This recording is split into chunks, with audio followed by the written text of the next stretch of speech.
Kali ini kita akan mempelajari tema 1, Indahnya Kebersamaan, subtema 1, Keberagaman Budaya Bangsaku, pembelajaran 4. Indonesia juga kaya akan keberagaman kain tradisional, misalnya batik, songket, dan ulos.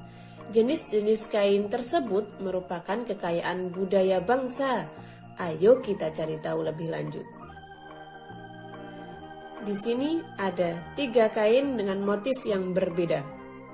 Kalau diperhatikan dalam kain ini ada segi banyak kan? Nah, kali ini kita akan mempelajari segi banyak. Segi banyak dibedakan menjadi 2. Segi banyak beraturan dan segi banyak tidak beraturan. Ayo kita bahas. Segi banyak beraturan mempunyai seluruh sisi dan sudut yang sama besar. Nah, di sini dapat kita lihat bahwa sisi A, B, C, dan D sama besarnya. Sudutnya pun sama. Sekarang coba lihat ini. Antara sisi A, B, C sama kan? Nah, itulah yang dimaksud dengan segi banyak beraturan. Sedangkan yang dimaksud dengan segi banyak tidak beraturan yaitu mempunyai panjang sisi dan besar sudut yang tidak sama. Dapat kita lihat bahwa sisi A, B, C, dan D tidak sama besar. Itulah yang dimaksud dengan segi banyak tidak beraturan. Oke, di sini saya akan kasih contoh satu lagi. Nah, di sini dapat kita lihat juga bahwa sisi A, B, C tidak sama, besarnya tidak sama, sudutnya pun juga tidak sama. Itulah yang dimaksud segi banyak tidak beraturan. Oh, ada bacaan. Ayo kita baca. Tari Kipas Pakarena. Tari Kipas Pakarena merupakan kesenian tari yang berasal dari Goa, Sulawesi Selatan. Tari ini sudah menjadi tradisi di kalangan masyarakat Goa yang merupakan bekas kerajaan Goa. Kisah berawal dari perpisahan antara penghuni Boting Langi atau negeri Kayangan dan penghuni Lino atau bumi pada zaman dahulu. Konon sebelum berpisah, penghuni Boting Langi sempat mengajarkan kepada penghuni Lino cara menjalani hidup, seperti bercocok tanam, berternak, dan berburu. Cerita itu diabadikan dalam gerakan tarian. Makna gerakan tari Kipas Pakarena seperti gerakan berputar searah jarum jam, melambangkan siklus hidup manusia. Gerakan naik turun mencerminkan roda kehidupan yang kadang berada di bawah dan kadang berada di atas. Cara menari yang lembut mencerminkan karakter perempuan Goa yang sopan, setia, patuh, dan hormat. Secara keseluruhan, gerak tari ini mengungkapkan rasa syukur. Bacaan tari Kipas Pakarena mempunyai 3 paragraf. Masih ingatkah kalian kita kemarin sempat mempelajari tentang gagasan pokok dan gagasan pendukung. Nah, sekarang ayo kita cari gagasan pokok dan gagasan pendukung pada paragraf 1. Tari Kipas Pakarena merupakan kesenian tari yang berasal dari Goa, Sulawesi Selatan. Kira-kira kalimat pertama ini termasuk gagasan pokok atau gagasan pendukung? Ya, benar sekali, itu termasuk gagasan pokok. Sedangkan kalimat tari ini sudah menjadi tradisi di kalangan masyarakat Goa yang merupakan bekas kerajaan Goa. Itu termasuk gagasan pendukung.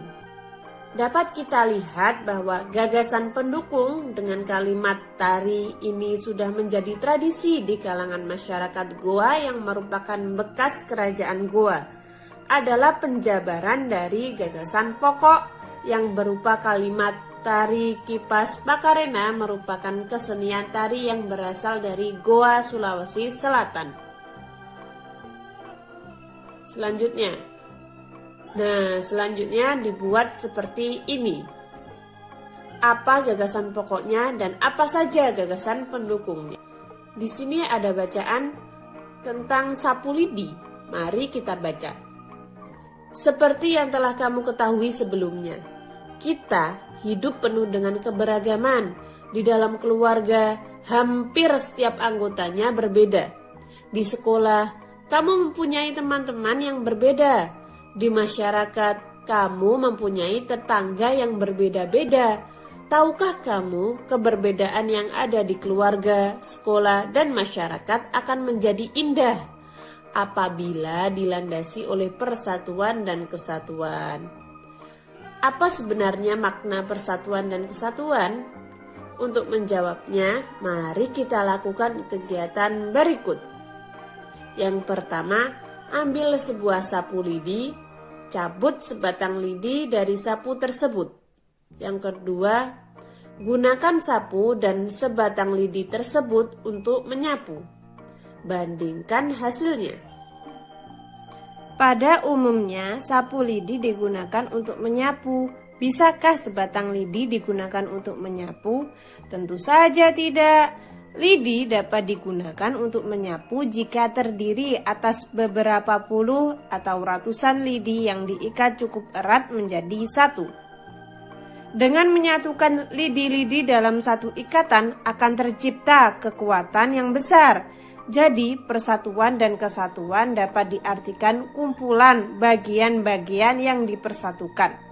Hal itu merupakan bukti pentingnya kekompakan dalam mewujudkan persatuan. Dengan demikian, persatuan tidak mementingkan kepentingan diri sendiri atau kelompok, tetapi lebih mengutamakan kepentingan umum. Apa yang akan terjadi jika kita memiliki sikap persatuan dan kesatuan? Yang pasti kita akan menjadi kuat. Kesimpulan, tadi kita sudah belajar apa saja? Yang pertama, kita telah membedakan segi banyak beraturan dan tidak beraturan. Yang kedua, menemukan gagasan pokok dan pendukung dari teks. Yang ketiga, mendemonstrasikan pentingnya persatuan dan kesatuan. Tugas latihan 1. Di sini ada beberapa bangun datar. Silahkan kalian cari mana yang termasuk segi banyak beraturan. Silahkan dijawab. Setelah itu tugas latihan 2. Tadi kita sempat mengidentifikasi mana yang gagasan pokok, mana yang gagasan pendukung pada paragraf 1. Sekarang tugas kalian, carilah gagasan pokok dan gagasan pendukung pada paragraf 2 dan paragraf 3. Lalu jadikan bentuk seperti ini. Apa gagasan pokoknya dan apa saja gagasan pendukungnya pada paragraf 2 dan paragraf 3. Sekian, terima kasih. Wassalamualaikum warahmatullahi wabarakatuh.